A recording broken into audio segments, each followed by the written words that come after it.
Chettinad Cement, 64 years of excellence. Your perfect concrete choice. Karnataka புதிய முதலமைச்சராக இருக்கும் காங்கிரஸ் தலைவர் டி.கே. சிவகுமார் யார்?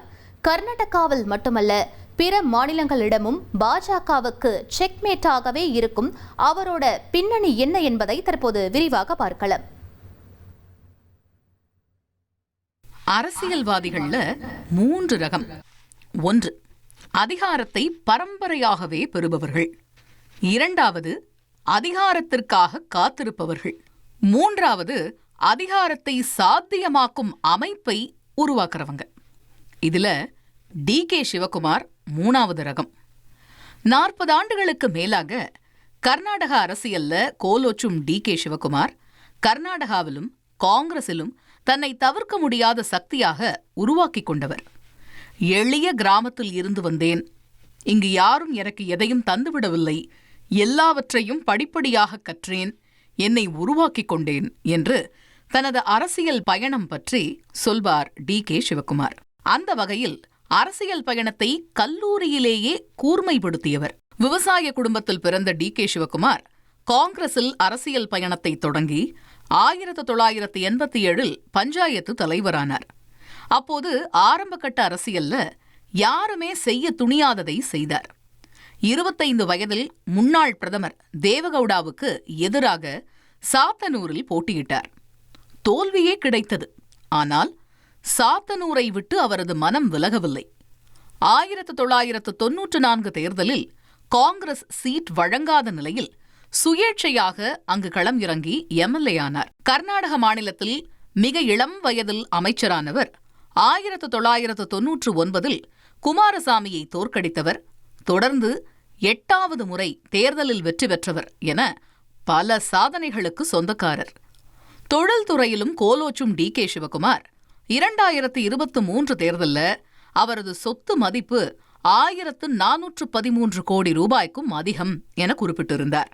ஒரு விஷயத்தை கையில் எடுத்துவிட்டால் அதை அவ்வளவு எளிதாக விட்டுவிடாமல் வெற்றியை எட்டுவதில் விடாப்பிடியாக இருப்பவர் சிவகுமார். எல்லா மாநிலங்களிலும் விருதுகளை இழந்தவரும் காங்கிரசுக்கு தோள் கொடுக்கும் தளபதி சிவகுமார் என்றால் மிகையல்ல.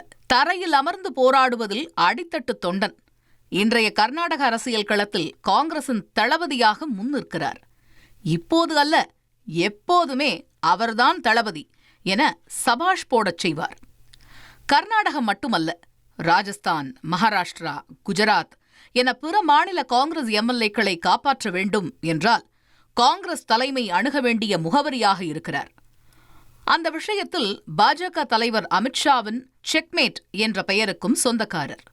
காங்கிரசின் ஆபத்பாந்தவராக இருக்கும் டி.கே. சிவகுமார் மக்கள் செல்வாக்கில் கனகபுராவில் அசைக்க முடியாத நம்பிக்கைக்குரியவராக இருக்கிறார். டி.கே. சிவகுமார் கர்நாடக அரசியலில் செல்வாக்கு கொண்ட ஒக்கலிகர்கள் சமூகத்தை சார்ந்தவர். ஒக்கலிகர்கள் அதிகம் வாழும் மைசூர், கர்நாடகாவில் 2023 தேர்தலில் வெற்றியை வசமாக்க அமித்ஷா அதி தீவிரம் காட்டினார்.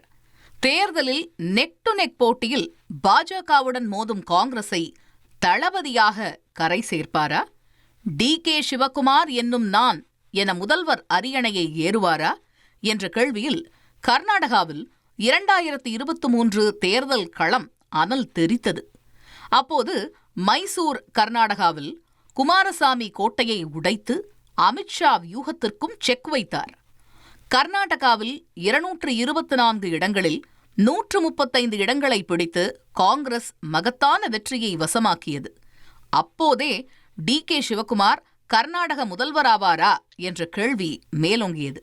ஆனால் மாநிலத்தில் பிற்படுத்தப்பட்டோர் கூட்டமைப்பான அஹிந்தாவில் செல்வாக்கு கொண்ட சித்தராமையா முதல்வர் ஆனார். அப்போது 2.5 ஆண்டுகளுக்கு பிறகு சிவகுமார் சிஎம் ஆக்கப்படுவார் என பேசப்பட்டதாக தகவல் வெளியானது. அரசியலில் நம்பிக்கைதான் எல்லாமே. மக்கள் உங்களை நம்பினால் அவர்கள் உங்களுக்கு துணை நிற்பார்கள் என அமைதியாக இருந்த சிவகுமார் நீண்டகால காத்திருப்புக்கு பின்னர் தனது உரிமையாக முதல்வர் அரியணையை பெற்றிருக்கிறார். Chettinad Cement, 64 years of excellence. Your perfect concrete choice.